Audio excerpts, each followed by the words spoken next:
Selamat datang, Mystikus Channel.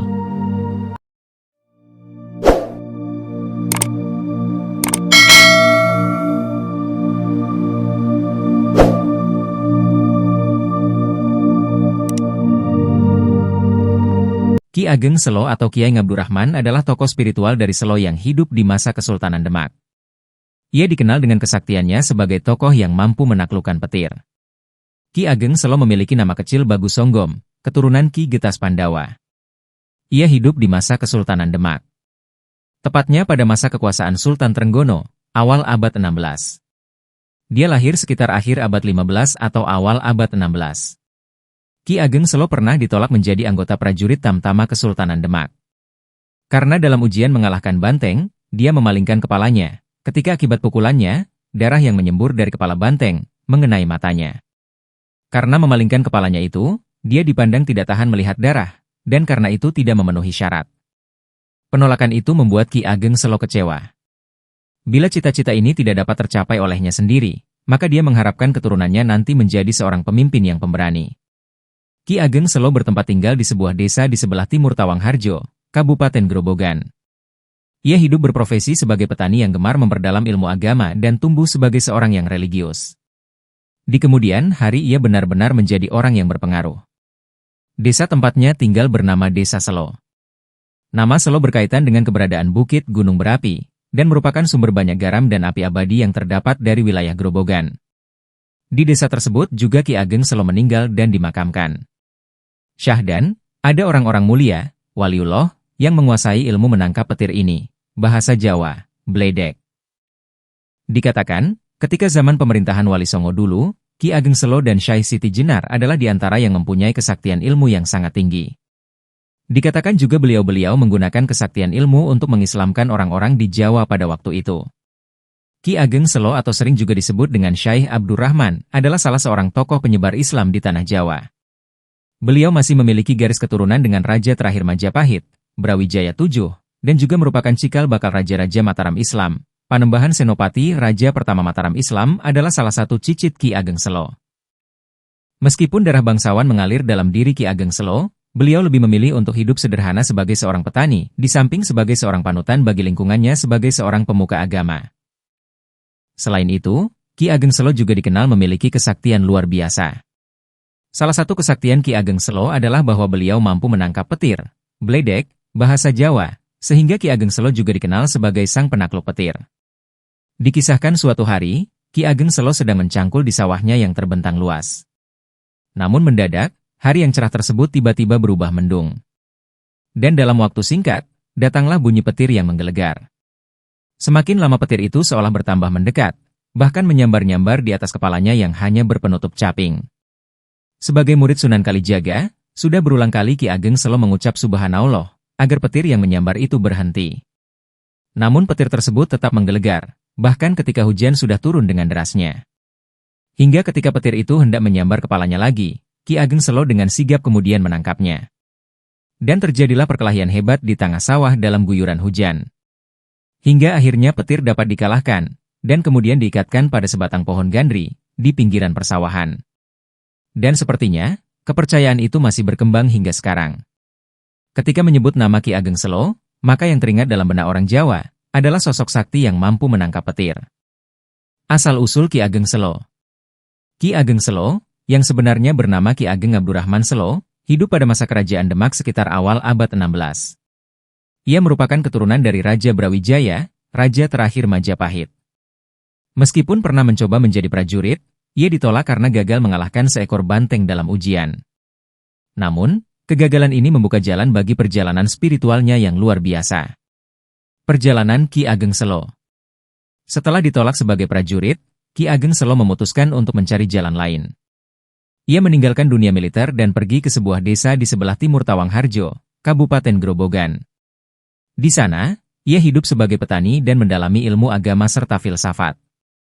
Kehidupannya yang sederhana dan penuh ketabahan semakin mendekatkannya dengan alam dan spiritualitas. Kesaktian Ki Ageng Selo. Salah satu momen paling terkenal dalam kisah Ki Ageng Selo adalah ketika ia menangkap petir dengan tangannya. Saat bekerja mencangkul di sawah, langit tiba-tiba gelap dan petir menyambar. Tanpa ragu, Ki Ageng Selo menangkap petir tersebut, menghebohkan warga sekitar. Kisah ini menjadikannya legenda penangkap petir yang hingga kini dikenang. Warisan spiritual. Ki Ageng Selo dihormati sebagai tokoh spiritual. Silsilahnya menghubungkannya dengan Brawijaya, moyang pendiri kerajaan Mataram. Makamnya di Grobogan menjadi tempat ziarah bagi banyak orang yang mencari berkah dan perlindungan. Kehidupannya yang penuh ketabahan, pengetahuan, dan kesaktian menginspirasi generasi selanjutnya untuk menghormati alam dan menggali spiritualitas. Kisah inspiratif. Kisah Ki Ageng Selo mengajarkan kita tentang ketabahan dalam menghadapi kegagalan, pentingnya pengetahuan, dan bagaimana kesaktian bisa muncul dari tempat yang tak terduga. Ia membuktikan bahwa bahkan seorang petani bisa memiliki pengaruh besar dan meninggalkan warisan yang menginspirasi banyak orang. Legenda Ki Ageng Selo tetap hidup dan menjadi bagian penting dari identitas budaya Jawa. Sebagai moyang yang menurunkan raja-raja di tanah Jawa, penghormatan kepada makam Ki Ageng Selo sampai sekarang masih ditradisikan oleh raja-raja Surakarta maupun Yogyakarta.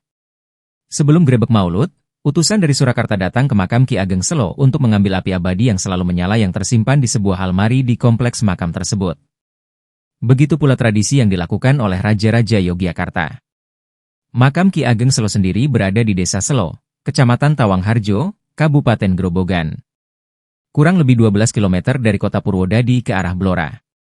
Setelah sampai perempatan Ngantru, ambil arah ke selatan sekitar 3 km. Makam ini setiap hari banyak dikunjungi oleh peziarah dari berbagai daerah, terutama di malam Jumat. Bila kita berziarah ke makam Ki Ageng Selo, maka kita bisa menyusuri jejak-jejak Ki Ageng Selo di kompleks makam dan sekitarnya. Apa saja? Masjid Ki Ageng Selo. Masjid Ki Ageng Selo berada di sebelah timur makam Ki Ageng Selo. Menurut penuturan juru kunci makam Ki Ageng Selo, Abdul Rahim, masjid asli peninggalan Ki Ageng Selo sudah dihancurkan oleh Belanda. Kemudian masjid itu dibangun kembali oleh Pakubuwono VI. Kemudian pemugaran masjid kembali dilakukan oleh Pakubuwono X pada sekira tahun 1930-an. Dalam pemugaran ini, serambi masjid mengalami penambahan luas sekitar 2 meter dari bangunan utama. Juga bagian mihrab mengalami perombakan. Bangunan masjid mencirikan bangunan kuno dengan corak joglo, yang sebagian besar bangunan terbuat dari kayu jati dan masih asli. Adapun beduk peninggalan Ki Ageng Selo hingga saat ini masih terjaga keasliannya. Beduk terbuat dari kayu opo-opo. Menurut cerita, satu batang kayu opo-opo dipotong menjadi 2. Potongan pertama digunakan untuk membuat beduk Masjid Ki Ageng Selo. Potongan lainnya digunakan untuk membuat beduk di Masjid Agung Demak. Jadi beduk yang berada di Masjid Ki Ageng Selo dan di Masjid Agung Demak sama alias kembar. Pohon gandri. Pohon gandri, Bridelia monoica, atau sebagian lainnya menyebut pohon gandrik diyakini merupakan pohon tempat mengikat petir yang ditangkap oleh Ki Ageng Selo. Pohon itu bisa dijumpai di kompleks makam Ki Ageng Selo. Almari api petir. Almari api petir terdapat di sebelah utara makam Ki Ageng Selo. Di dalamnya terdapat pelita atau lampu teplok yang konon apinya berasal dari petir yang ditangkap oleh Ki Ageng Selo. Almari itu dibuka pada saat ada ritual pengambilan api pada bulan Muharram dan Maulid oleh rombongan dari Keraton Surakarta Hadiningrat. Sawah Udrek. Disebut Sawah Udrek karena dulu merupakan tempat Ki Ageng Selo udrek-udregan atau bergelut melawan petir. Sawah itu sering juga disebut dengan nama Sawah Mendung, mungkin karena saat menangkap petir itu langit sedang dalam keadaan mendung. Sawah itu terletak di sebelah barat makam Ki Ageng Selo berjarak sekitar 300 meter. Larangan Ki Ageng Selo. Selain jejak-jejak yang bisa kita susuri saat berziarah ke makam Ki Ageng Selo di Desa Selo, Kecamatan Tawangharjo, kita juga bisa memperoleh informasi terkait dengan larangan-larangan dan pepali dari Ki Ageng Selo yang hingga saat ini masih dipegang teguh oleh masyarakat setempat. Soal larangan, setidaknya ada 2 larangan yakni larangan berjualan nasi dan larangan menanam waluh di depan rumah. Jangan pernah mencari kuliner nasi di sekitaran kompleks makam Ki Ageng Selo dan pedukuhan Selo Pajimatan secara umum, karena tidak akan pernah dijumpai. Sejak turun-temurun, mitos larangan menjual nasi dari Ki Ageng Selo itu begitu dihormati oleh masyarakat setempat hingga sekarang. Asal-usul larangan itu konon bermula suatu hari saat Ki Ageng Selo kedatangan tamu. Seperti biasa, sang tamu disambut ramah oleh Ki Ageng Selo. Juga disambut dengan jamuan makan sebagaimana umumnya menghormati tamu. Saat aneka makanan telah terhidang di meja, alangkah kagetnya Ki Ageng Selo ketika mengajak tamunya makan, tamunya menolak dengan halus. Rupanya sang tamu sudah makan di warung yang tak jauh dari kediaman Ki Ageng Selo. Kecewalah hati Ki Ageng Selo. Dari sinilah kemudian muncul piweling atau larangan dari Ki Ageng Selo tentang larangan menjual nasi. Hingga sekarang, larangan itu masih dipatuhi oleh masyarakat setempat. Warga juga dilarang oleh Ki Ageng Selo menanam waluh di pekarangan depan rumah. Waluh adalah tanaman merambat yang menghasilkan buah cukup besar berwarna oranye. Ihwal pelarangan ini pun terdapat asal-usulnya. Syahdan, suatu hari, Ki Ageng Selo sedang menggendong anaknya di halaman rumahnya yang ditanami waluh. Tiba-tiba datanglah orang gila yang mengamuk kepadanya. Ki Ageng Selo berlari menghindar tapi terjatuh terlentang karena keserimpet atau tersandung batang waluh. Tidak hanya jatuh, tapi kain yang dipakai Ki Ageng Selo lepas sehingga membuat auratnya terbuka. Insiden itulah yang menjadikan Ki Ageng Selo kemudian melarang menanam waluh di pekarangan depan rumah. Larangan ini pun hingga saat ini masih dihormati oleh masyarakat setempat. Pepali Ki Ageng Selo. Di samping larangan, Ki Ageng Selo juga meninggalkan pepali yang berisi ajaran luhur, tidak saja tentang akhlak mulia atau budi pekerti, tetapi juga mengandung pelajaran ilmu agama Islam yang terdiri dari 4 bagian, meliputi syariat, tarikat, hakikat, dan makrifat. Pepali itu disusun dalam bentuk lagu dan syair, dan danggula. Pepali sendiri berarti ajaran, petunjuk, atau aturan. Ada juga yang mengartikannya sebagai pedoman hidup.